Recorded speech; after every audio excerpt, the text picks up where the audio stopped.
Hello, welcome back to the Itsy Klein channel. I'm Hartraida, the owner and operator of Itsy Klein, as they say. And today I want to talk a little bit about succulents again, but this time with a perspective of making them with cutters. So we've done them last time, making them with hand molding and sticking them onto a backing piece.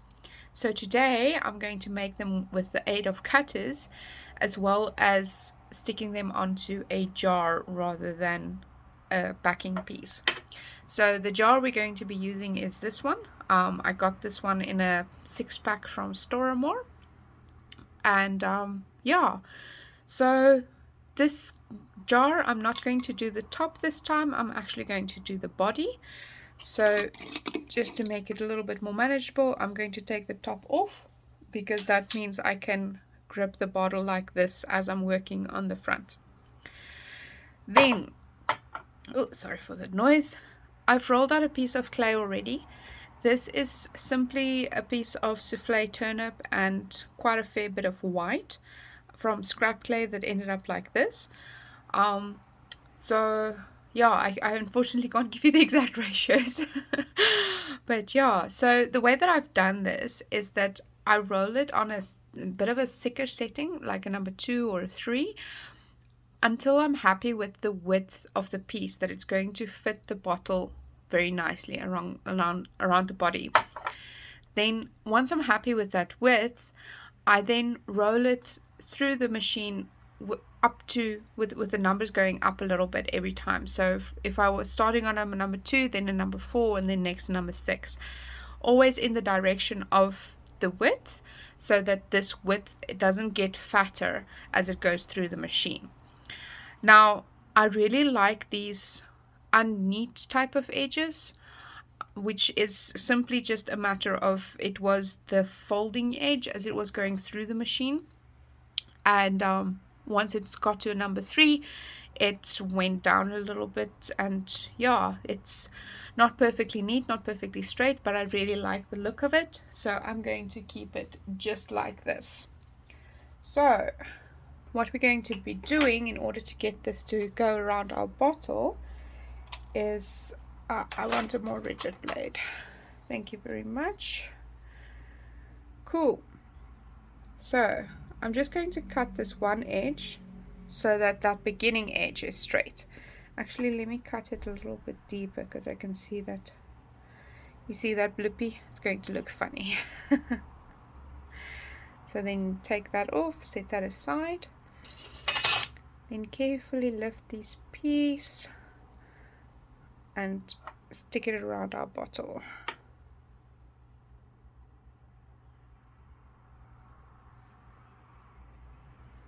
There we go. So with these bottles, I don't worry too much about the top, because the top you can always smooth down. But the bottom, I would like to be very nice and neat. And then once we get to where the beginning of the clay was, I run my finger very gently over the edge. Oh, sorry, you guys couldn't see that too nicely. So the bottom is very nicely lined up, just to show that again. And then when we get to the beginning of edge, I run my finger along that edge very gently, not sticking the clay particularly, but to see that shadow of an edge come through. I then peel it back just a little bit, so that it then lies flat. And I can now see, the camera doesn't pick it up too well. Let me maybe see if I turn it around. There we go. So you see that little shadow of an edge?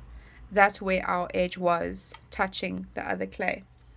So then I take my blade again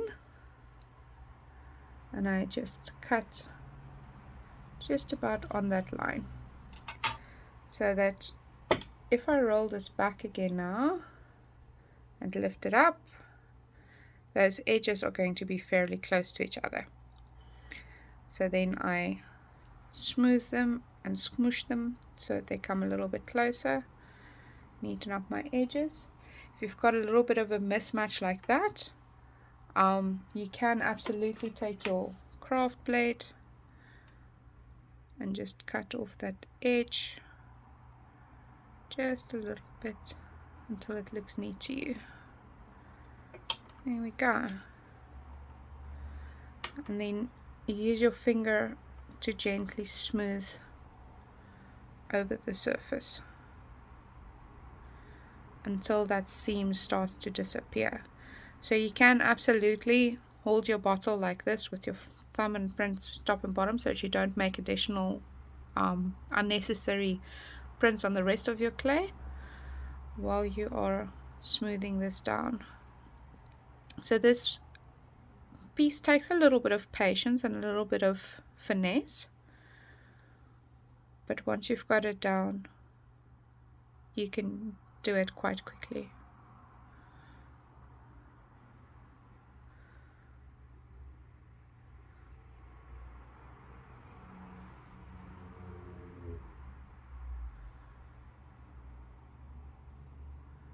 All right.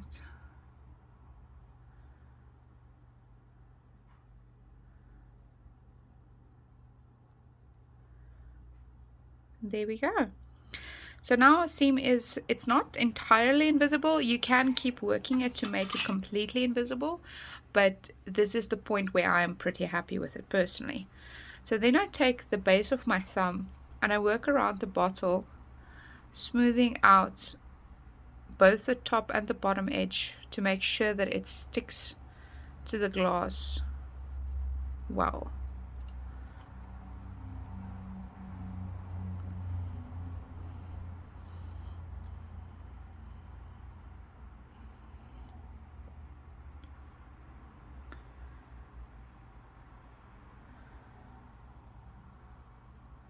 Once I come around to the way the seam was again, which is partially why I like leaving the seam a little bit visible, just to keep myself on track a bit, then I know I've gone right around and I don't have to keep going.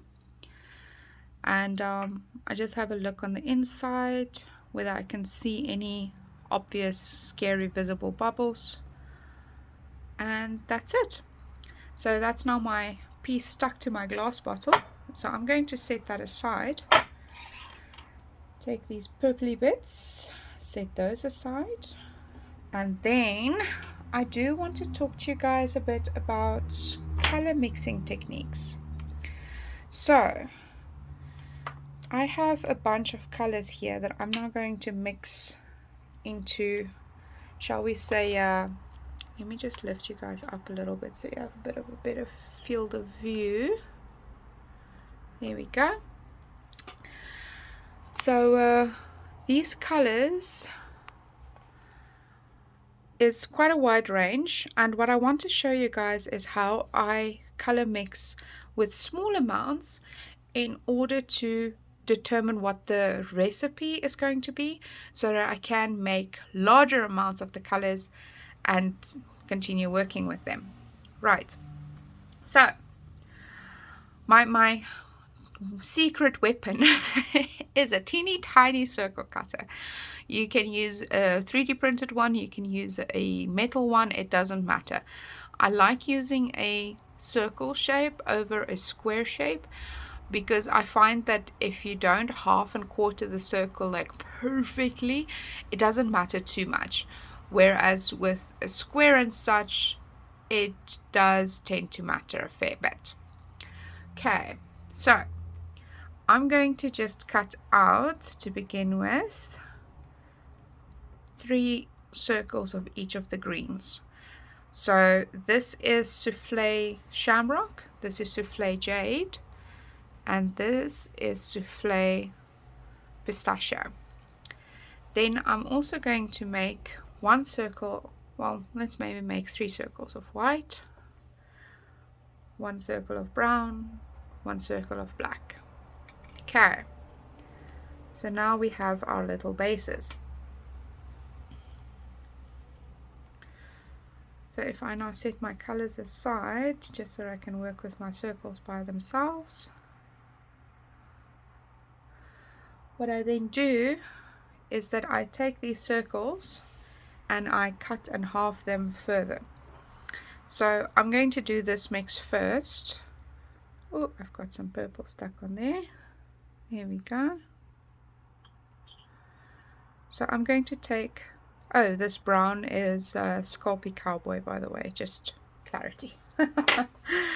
So I'm taking a quarter of Sculpey Cowboy, and then from my black, this black is just plain Primo black, it's not Souffle Poppy. They are the same color though, like at the end of the day. Black is black now. It's one of those that you can't fake it. So I'm taking an eighth of the black. So here's my eighth, my 3 circles of shamrock, and then a quarter of cowboy. So then I put them together and I color mix them, just somewhere with my fingers because they are a small amount, so it's very quick to get the colors through. Cool. So here's our original shamrock, here's our newly mixed color.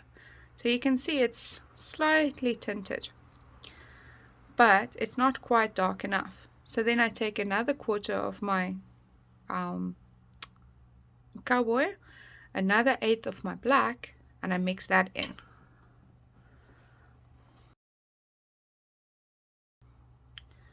Cool. So here's our original shamrock, our new color.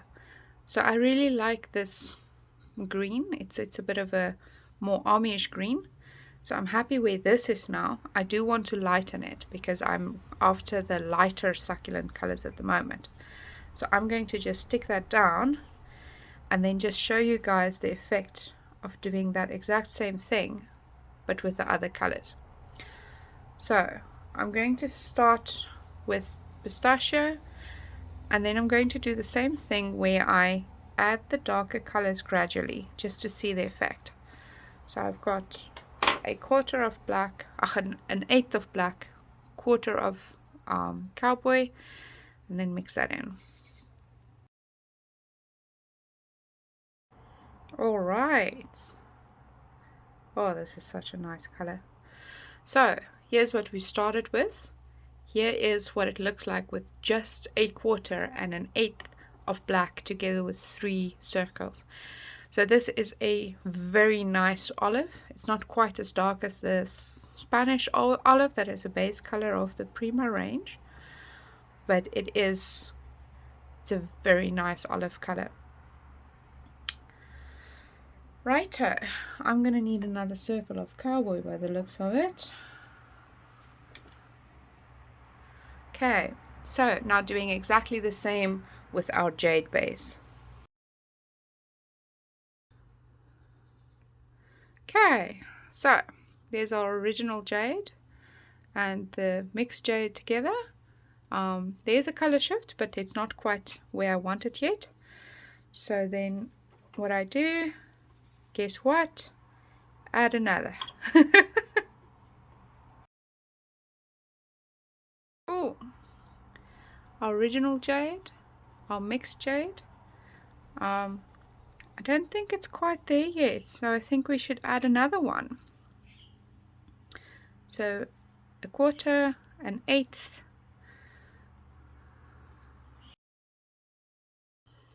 There we go. Now it's where I want it. So there's our mixed color, original jade. Very nice, I'm not sure what to call this color. Foresty green kind of color. Cool. So in order of addition, it goes like this, where this one, you can see I've mixed the jade quite a lot. This one has a 1/4, 1/8 of cowboy and black respectively, 2 of each, 3 of each. Okay, so now because I'm chasing the lighter colors, I'm going to add 1 circle of white to each one.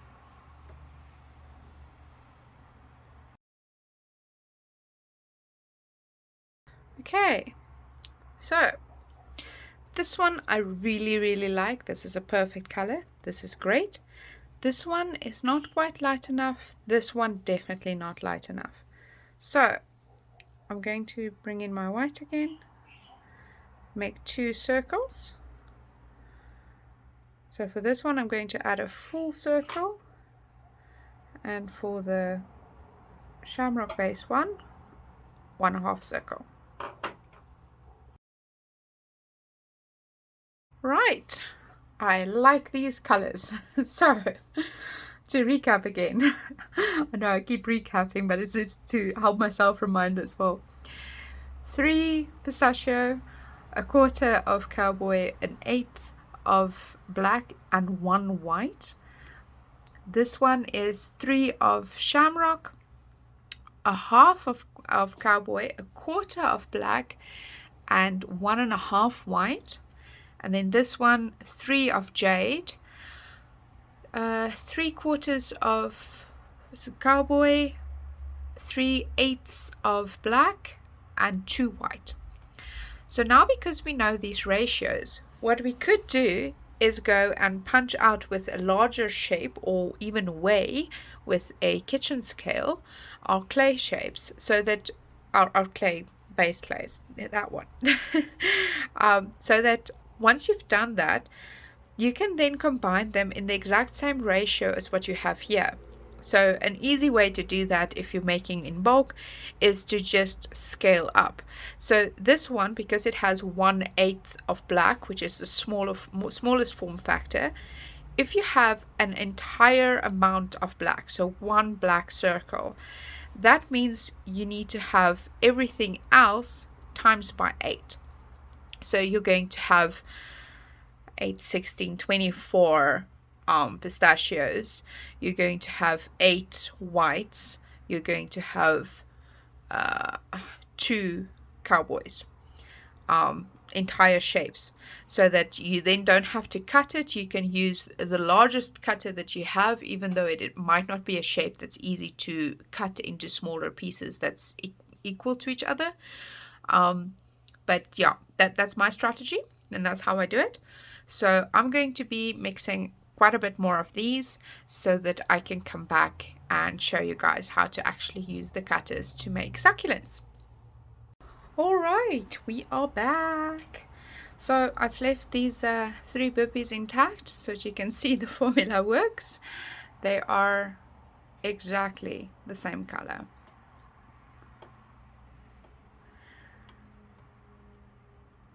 There we go. And that's my color mixing system. The biggest reason I use this system is because I waste less clay with this way. Because if I, for example, did not like this green and I couldn't get it to be a green that I actually like, I could just use this small tiny piece as a scrap piece instead of the whole amount that I wanted to be making in the end of the day.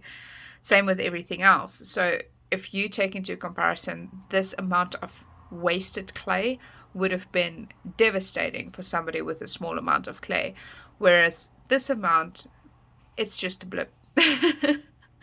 So yeah, there is color theory as well involved in how I mix my colors. I'll do a full video on that at some point in time. I know I keep saying I'm going to, but part of the reason is my camera doesn't pick up colors absolutely perfectly unless it's the absolute perfect time of day. So yeah, I'm trying to find a gap in that small window so that when I talk about color mixing, you guys can see the proper colors and not the near approximation. For example, this one on camera looks quite a fair bit more olive, whereas in person it looks a little bit more yellow, and this one looks quite a bit darker on the camera than what it is in person. In person it's this like I don't know, like a dark sage. If sage was dark, that was this color, whereas on camera it's almost like bluish green. Yeah, but yeah, it is what it is. So on to succulents. Let me just shift my view a little bit down so you guys can see what I'm doing. So these are currently rolled out. Let me just wipe my hands. Can you see? Can you see? Filthy.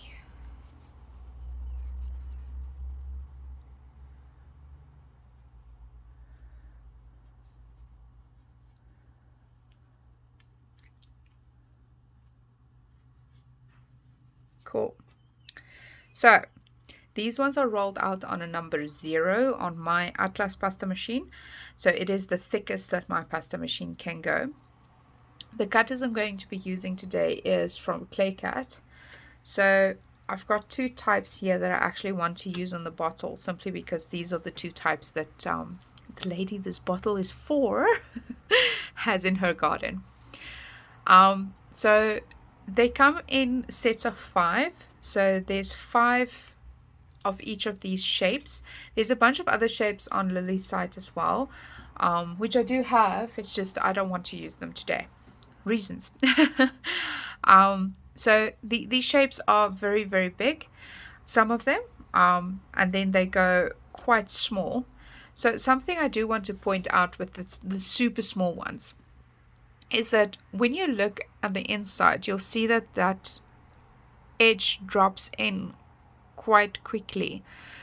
If you compare it to, for example, these ones, where you've got the cut going actually inside of the shape. So this isn't because Lily is being mean to us and don't want to cut all the way in. This is because with 3D printing, there is a very fine balance between making a cutter that's going to last and making a cutter that is going to be cutting well. So with these tiny, tiny shapes, what happens with the clay, if you make this clay too thick, it's going to get stuck on these supports. So these supports is there in order to make your cutter as sturdy as possible so it can last longer. But at the same time, these supports can't be in the same type of design as the bigger cutters, because on smaller amounts, your clay is first of all going to get stuck into those kind of shapes, even if they were able to be replicated. And then further to that, there's also just plain old physics when it comes to 3D printing. So what 3D printing is, if you guys don't know, is that there is a filament of a type of plastic. I think the type that most cutter printers use is the PLA plastic. So it's a filament that comes in, and then there is a tiny little nozzle that essentially melts this filament so that it can be molded into any shape that you have designed. That nozzle has a size, what it comes through. So most printer cutters work on a size of about 0.5 to 0.3, some even as low as 0.2. The smaller your nozzle is, the more likely it is to get clogged or make some sort of mess, which costs you printing time. So they have to find the balance between that as well. And these cutters, I think Lily currently prints on a 0.3 or a 0.2. I can't remember. But it determines what the final edge is on this tip here. And you have to find that balance perfectly. And I have a lot of respect for Lily for these tiny, tiny small sizes, because your girl is challenging her. She sent me this one. This one is so small. So I absolutely adore it. It's so cute. But as you can see, the cuts doesn't go really to the edge, and I would not, absolutely not, be using this cutter on anything thicker than a number 4. Like even number 3 I think will be pushing it. So I'm perfectly happy to go and put those tiny little cuts in myself if I needed to. But yeah, look how small it is. It's so tiny. So yeah, that's just a little bit of insight to explain to you guys, or shall I rather say balance expectations, because the point at which the detail starts dropping off is quite quickly. So this is the 3rd smallest one, this is the 2nd smallest one. So already here you can see the in cuts here is not present, and the cut edge here goes a little ways in, but it drops off quite sharply in order to make you be able to get the clay out of your cutter still.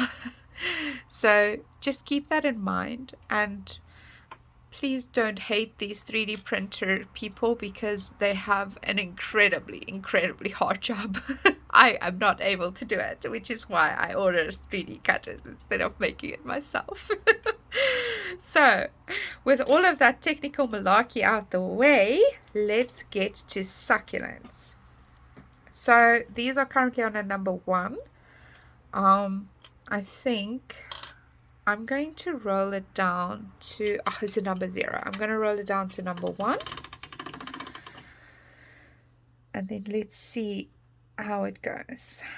Just moving all these puppies out the way. There we go. So, when it comes to these detail cutters, here's some tips and tricks of how to work with them. Number 1, work on a glossy surface. A glossy surface means that your clay is going to stick to it, like snot to a volkombat, as my mother would say. So when you press your cutter in, that means that when you pull it back up again, there's going to be resistance. The tile or the glass or whatever you're working on is not going to want to release the clay. If you're working on something like parchment paper or those cutting mats kind of things, it means that there's no stick on the back of your clay. So when you press down and you lift up, the clay is rather going to stick to the cutter than to the surface, which means that you're not going to have a easy time getting the clay out of the cutter again, because there is going to be distortion, which with this technique is not necessarily a bad thing, but it could be a undesirable thing. The other thing is to use a release agent. You very rarely have to use a release agent if the detail is not super tiny. So I'm going to use one just because of these little tiny corners and things that's in here, because I do not want to fight with the clay in those spaces. So what I typically do is I tap it in. So you can see there's quite a bit there. I tap it on the edge to release the excess, and I tap it on my work surface to release even more, because this stuff makes the clay not sticky, which is not what I want for the entire piece of clay, because I do want to still adhere a little bit of dust to the edges and also adhere this to my little bottle that's standing there. So if I use too much cornstarch, it's not going to stick to other pieces of clay, and I'm going to have to clean it with a wet wipe or something like that, which will cause distortion, which defeats the entire purpose of all my hard work. So I'm going to cut out one shape of this one. Make sure it's down proper, lift up. That is perfect. Awesome. So then I'm going to take this little piece, I'm going to roll it down to a number 2. Stick it back down again, and then take the cutter one down, do the same cornstarch business, tap tap tap tap, cut down proper, lift up. Oh, it's so beautiful, perfect. So then I'm going to go one down again, but keep this thickness. So the reason why I keep the thickness is just because I have a feeling in my heart of how I want the pieces to look. If you want them to look differently, by all means, play around with your thicknesses. It's perfect. So now you see the cutter has cut in the little bitties here, but not all the way in the way that it is with this one. So you can then either do it by hand, because the guidelines are there at least, or you can just leave them as is if you wanted to. I'm going to take a chance on this number 2 with this one. Let's see what happens.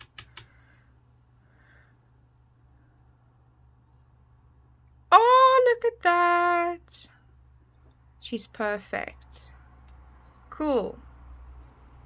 I'm going to lift this up, just dust this off, set this aside. Oof, I'm running out of space here. Grab a little brushy, brush off the excess of the dust there.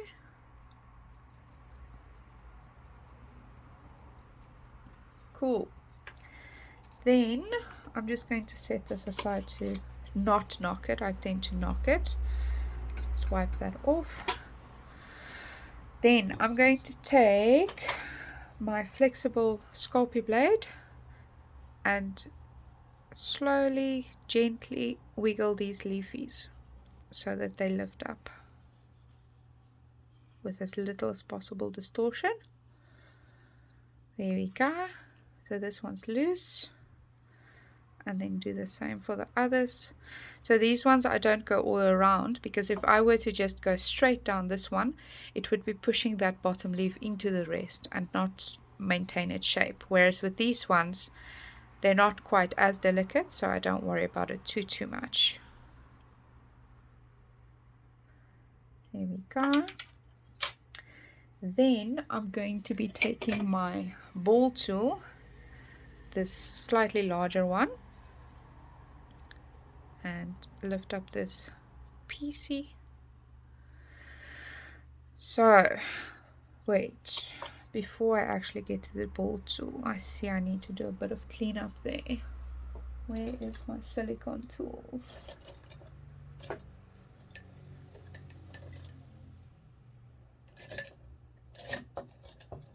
There we go. So this is my silicone tool that I got from Country Crafts and Stamps. I'm just going to clean up the edges.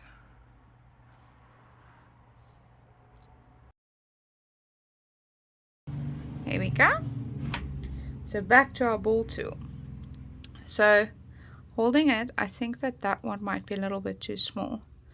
So first of all, what I'm doing is putting it in the palm of my hand so that there is quite a bit of surface, and then rolling the bigger one out into the edges.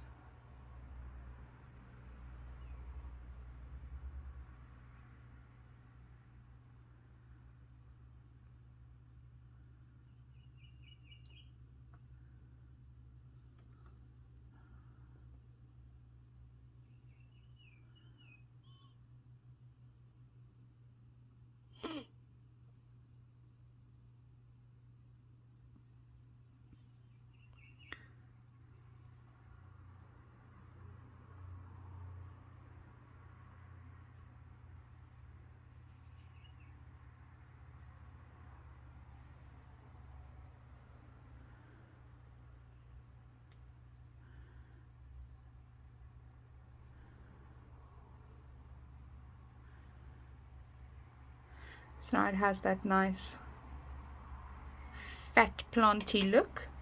It's quite stuck to my hand there, so I'm just going to take my blade, carefully slip it in between from all directions.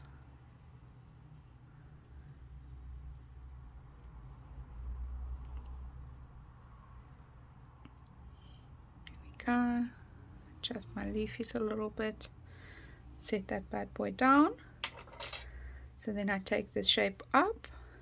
So before I start working with this shape, I'm just going to take my scalpel and cut those leafies a little bit wider apart.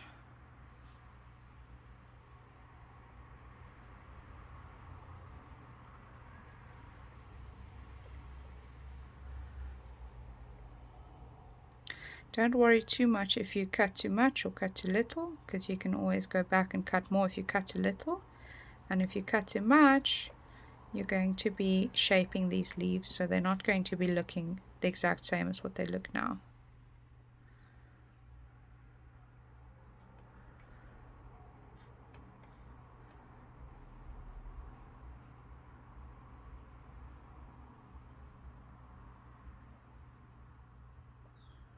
Here we go. So there you see I've cut a little bit too much. So that corner there is a little bit sharp. So I'm just going to go in with my finger, smoosh it down a bit, and then sort of clean up the edges with my fingers.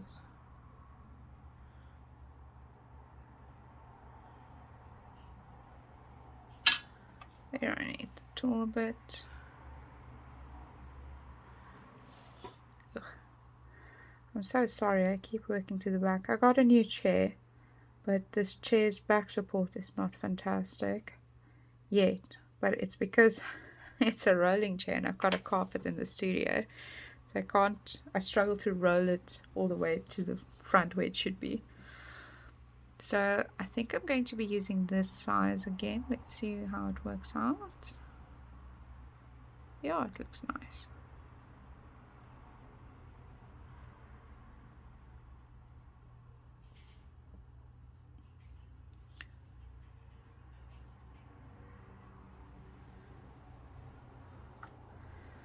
So this one, the point got a little bit distorted, so I'm just pressing it a bit more. Here we go. So taking our flexible blade again and carefully moving around, just trying not to cut yourself. Now we've got this one. So I'm going to set it down just next to this one for now, because there's a tip that I've heard of. So this one I'm not going to cut, or should I? Maybe I should just cut in between where the cut already is. Yes, yes.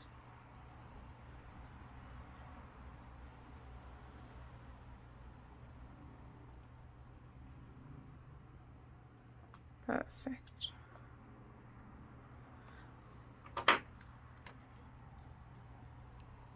A little bit of cleanup.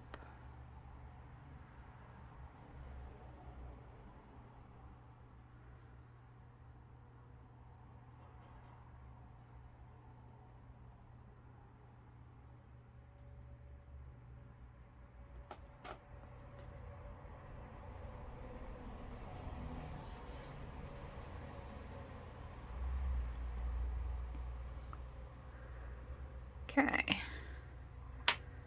now for this one, let me just get that little bit of clay off of there. I'm going to be using the smaller size.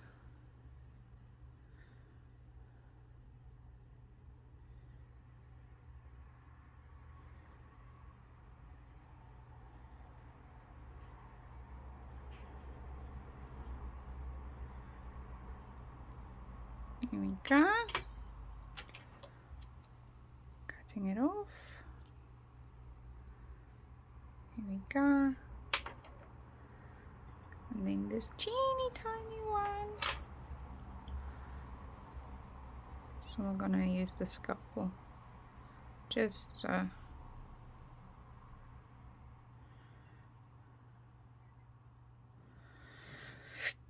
I'm so sorry, I keep pulling it to myself.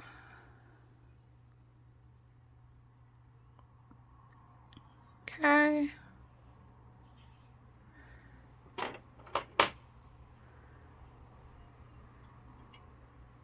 Then I think this one is going to be a little bit too large actually. So I'm going to my Essence Ball tool.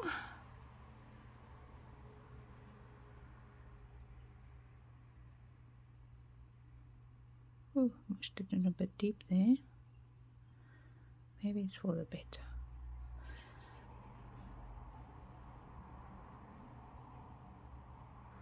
I think this teeny tiny one is a bit too thick. What do you guys think? Yeah.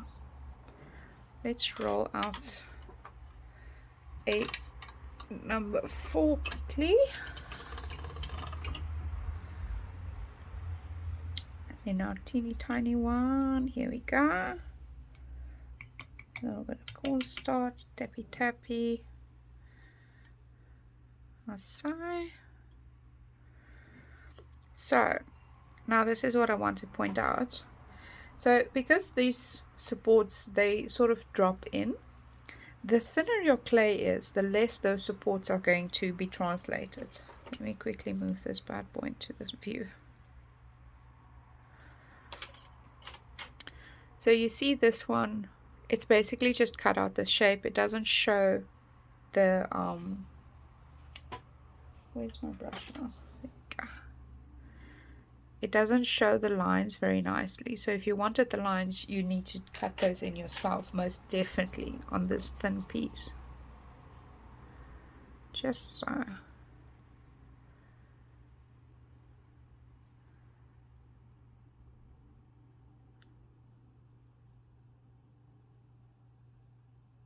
Here we go. Move it to my palm. My small bottle again.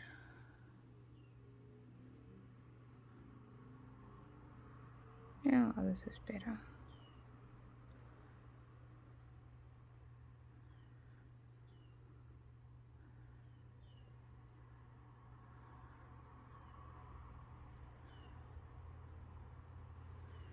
Here we have it. So, cut this one off. Oop. Okay. So we have our 4 little amigos here. I'm going to put them just a little bit apart so that we can now take our brush. So, maybe just scrape it a little bit closer here. There we go. I have pre-mixed a bunch of soft pastels. This is now from the Montmartre brand. The box looks like this, and then the colors is these nice vibrant colors. So this particular mix I've made by mixing roughly equal parts of the purple and the pink, a smidge of the red and a smidge of the black, and it came out like that. So what I do like about this Montmartre, and I only having mixed this one color, is that I feel like their color mixing when it comes to the actual pigment mixing is a bit better than the Staedtler brand ones. So they're both about 100 rand, I think. I think Staedtler is 120. But I feel like the Montmartre soft pastels is, dare I say, a little bit better. So yeah, I really enjoy them. So I'm going to pick up a little bit of pigment. Now I'm doing this before I stack them rather than after, because the tip that I've heard is that because you're doing it before you stack them, you can actually get in between the leafies. Because if you look at the way that succulents look, the color actually goes in between the leaves and it's on the edge of the leaves. So if you want to be truly realistic, then you need to actually apply your color on the edges like this.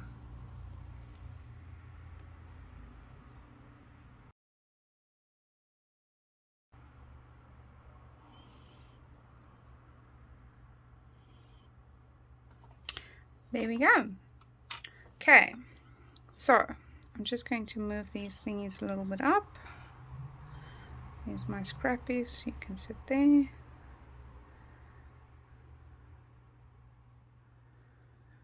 And then wipe this down.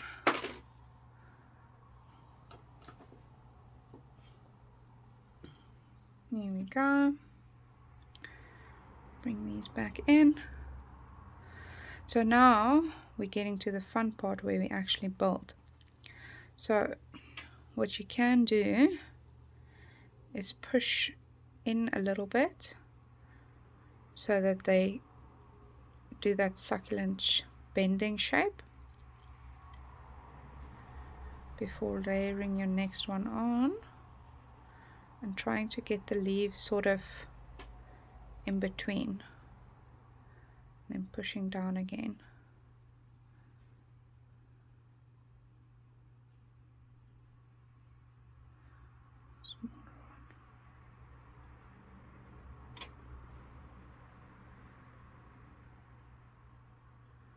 Smallest wee baby.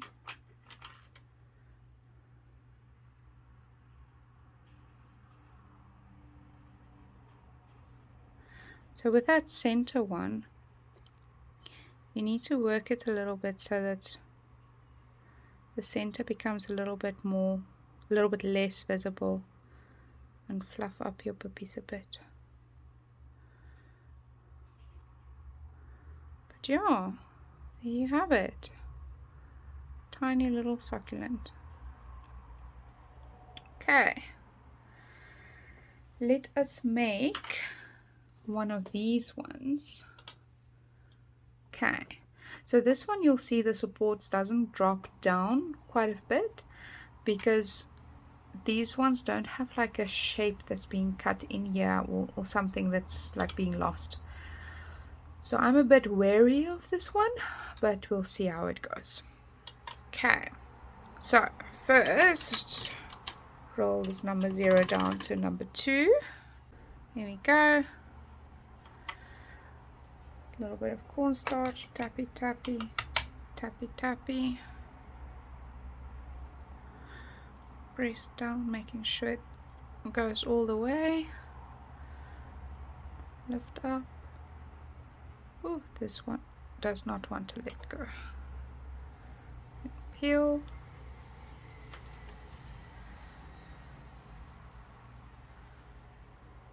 So this one I'm cleaning now the skeleton because I'm going to be rolling it down again on a number 2.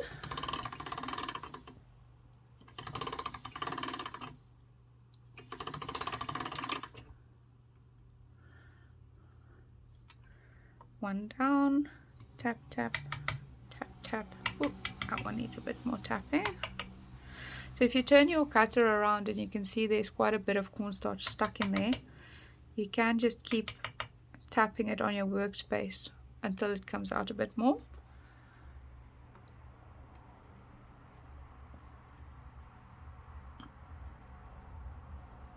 Here we go. I'm going to roll this one down now to number 4, just because those little leafies there are extremely small. So tappy, tappy, tappy, tappy. They look good. Make sure they stick a little bit.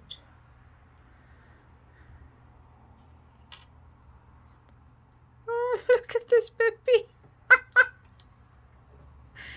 Look at him. Just look at him. It's so small. Okay, so this one, I don't know what I'm going to be doing with this one. I just like the shape, and yeah, wait, hang on, this one needs to be cleaned. I don't think I want to put dust on this one.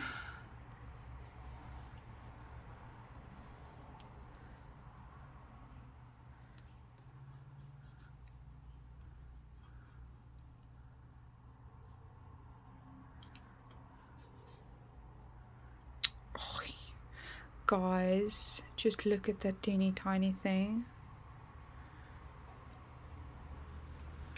So I think what I'm going to do with this one is just clean it up and stack it as is.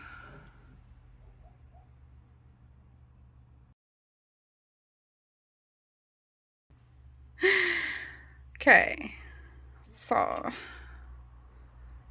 see. No, they don't want to be rolled.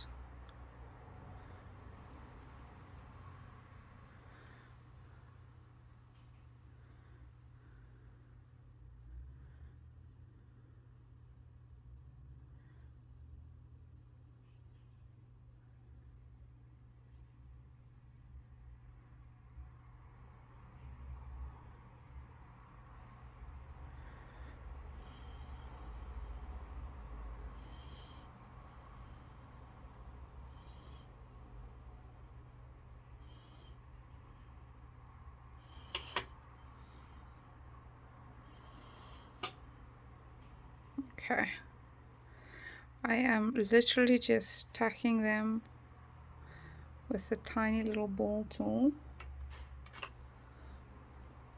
Oh, too small, this one. Oh my guys.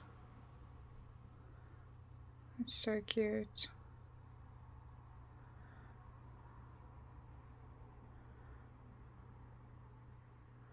Oh, I love them. Just look at that. Okay, so here's the two shapes right next to each other. I'm going to be making a few more, and then I'll come back and show you guys how to stack them on the bottle. And we're back. So I've made these little bibbies. Then I've also made a bunch of these olive little bibbies.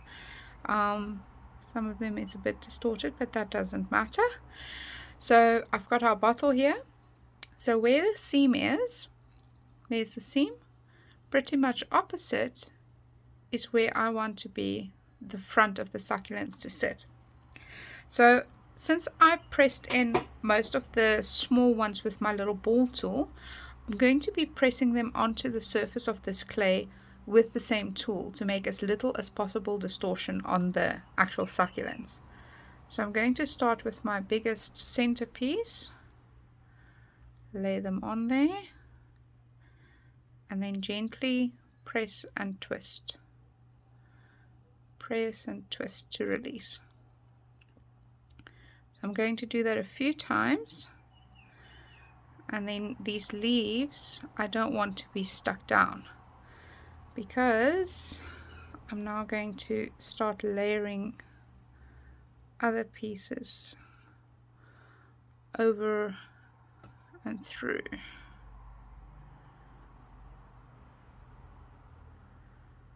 Okay.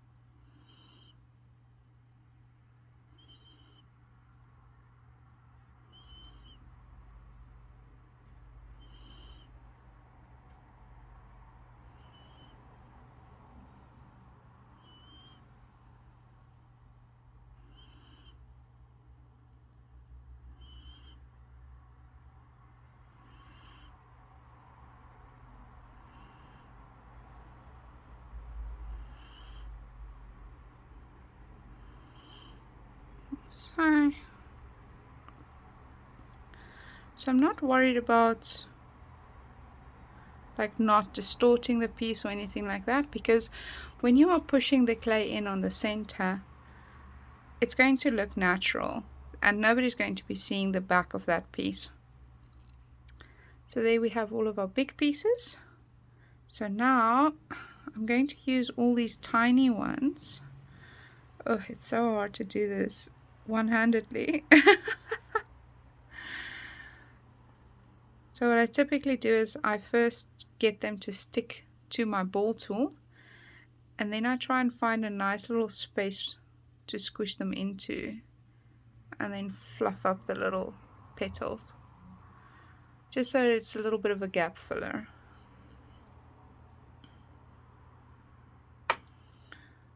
I'll stick them to the ball tool. Oh, this one stuck to my hand too fast. Come on, buddy. There we go. Into that little gappy there.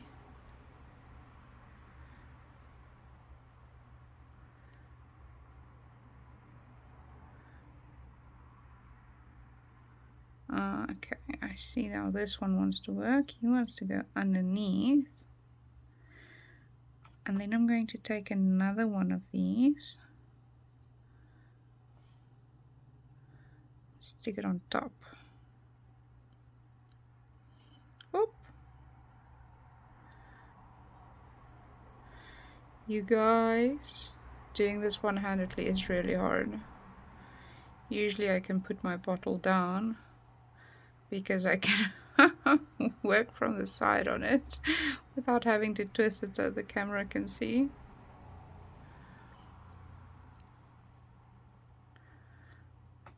There we go. Isn't that too cute? Let's get a few more in here.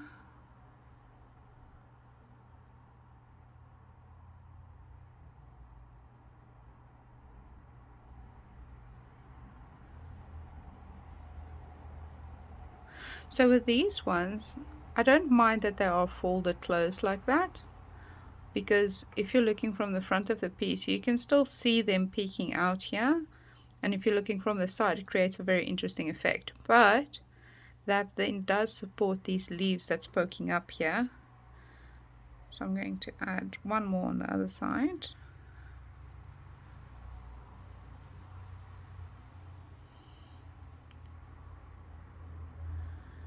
Whoop.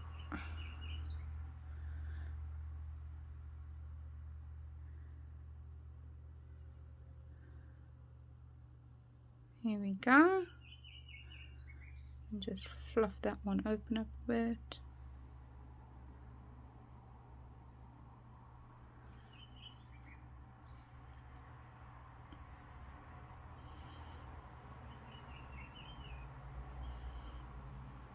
Oh, this one's one petal wants to come off. Just going to twist them so I'm working from this side. Come on, buddy. You are going right in there. Whoop, there comes the petal. That's fine.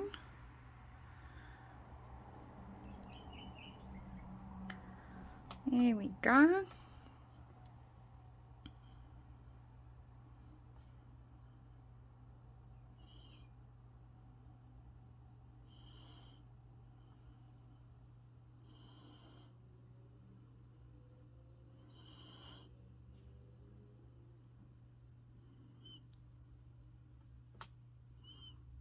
Interest egg there. I think we need one more here.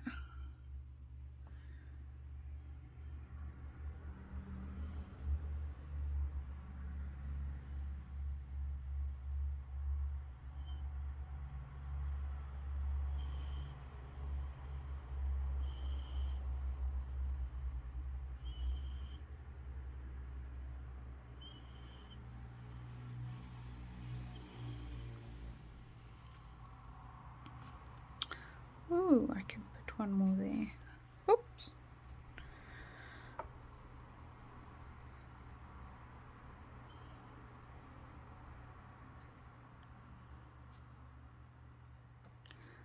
This one I'm not pushing in all the way, I'm letting him peek out a bit more, so that when you're looking from the front, his petals are poking out there.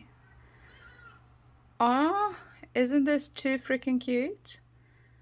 So I'm going to be posting my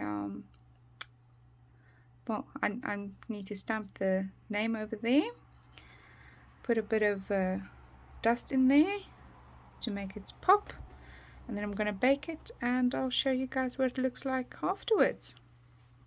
Oh, this is too stunning. Can't deal. Stunning. So, filled with hubris and excitement, I have posted this bottle before I could show you guys what it looked like on camera, completely forgetting that I have to talk about it before posting it.